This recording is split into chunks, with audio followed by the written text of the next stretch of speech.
Dia tidak mengerti bahasa Arab. Dia tidak pernah sujud sebelumnya. Namun hari ini, di jantung ekonomi Eropa, logika yang ia agungkan selama puluhan tahun runtuh hanya dalam 3 menit. Suara ini, panggilan ini, merobek tembok sekularisme Jerman. Selamat datang di tahun 2026, di mana tangisan bukan lagi tanda kelemahan, tapi tanda penemuan Tuhan. One of the most haunting and beautiful sounds in the world is the Muslim call to prayer. But what was the origin of that?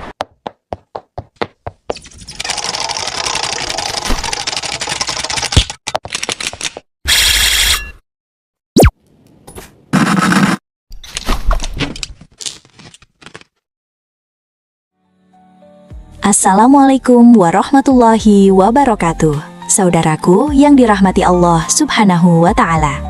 Kita bertemu lagi di titik balik sejarah. Ingat video kita di 2025 tentang kebangkitan intelektual? Hari ini, ramalan itu menjadi kenyataan yang jauh lebih masif. Jerman sedang gempar, bukan karena krisis ekonomi, tapi karena krisis identitas yang menemukan jawabannya di pintu-pintu masjid. Jika dulu Islam dianggap asing, hari ini ribuan warga asli Jerman justru mengepung rumah-rumah Allah ini. Bukan untuk protes, tapi untuk mengejar kedamaian yang tak sanggup mereka beli dengan euro. Per Januari 2026, statistik mencatat lonjakan yang membuat para sosiolog terdiam. Populasi Muslim di Jerman menembus angka 5,5 juta jiwa. Namun, perhatikan angka ini. Lebih dari 4.000 konversi baru terjadi setiap tahun dari warga asli Bio-Deutsche.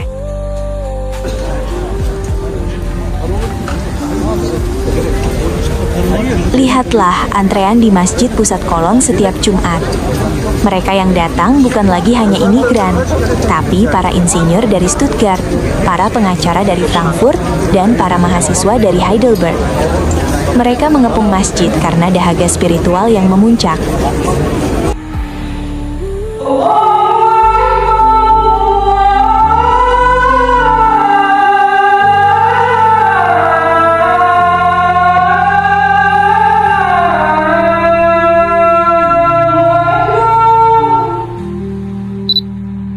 Mengapa mereka menangis saat mendengar azan? Sebagai intelektual, kita harus membedahnya secara jernih. Frekuensi azan bukan sekedar suara. Secara neuroscience, harmoni makhorijul huruf dalam azan menyentuh frekuensi alfa di otak manusia, sebuah titik di mana logika beristirahat dan fitrah berbicara. When the call to prayer sounded, my ego was destroyed. I felt small, but at the same time, I felt so loved by my newfound creator. Inilah alasan mengapa mu'alaf Jerman tak sanggup berhenti menangis.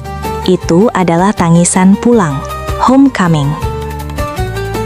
They feel it has no real place in a Christian country like Germany. However, in 2010, President Christian Wolff said the following. Meine sehr verehrten Damen und Herren, Islam has now become a part of German society. auch zu Deutschland. What do Germans think today? Is Islam part of German society? Only 22% would agree. A majority of 64% don't feel that Islam is part of German society.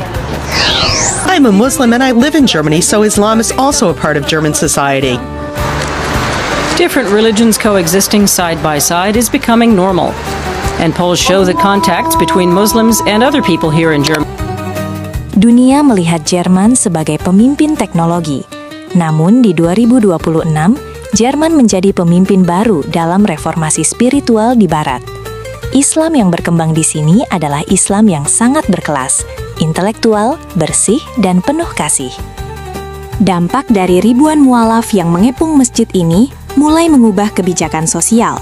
Masjid kini bukan hanya tempat ibadah, tapi pusat solusi krisis mental masyarakat Eropa. Islam tidak lagi masuk ke Jerman. Islam kini tumbuh dari dalam rahim Jerman sendiri.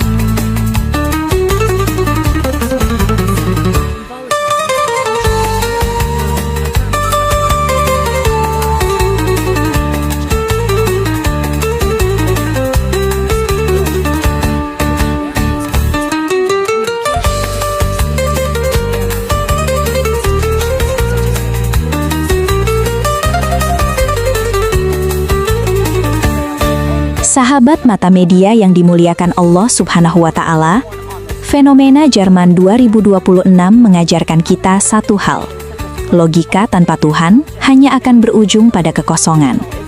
Jika di jantung Eropa saja orang-orang rela antre untuk bersujud dan menangis, maka tidak ada alasan bagi kita untuk meragukan janjinya.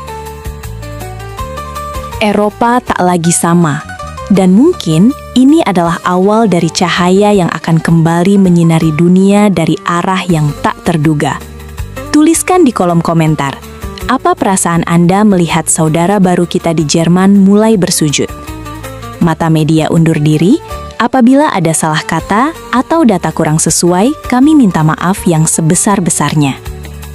Kebenaran itu adalah dari Tuhanmu. Sebab itu, jangan sekali-kali kamu termasuk orang-orang yang ragu. Quran Surah Al-Baqarah 147. Wassalamualaikum warahmatullahi wabarakatuh.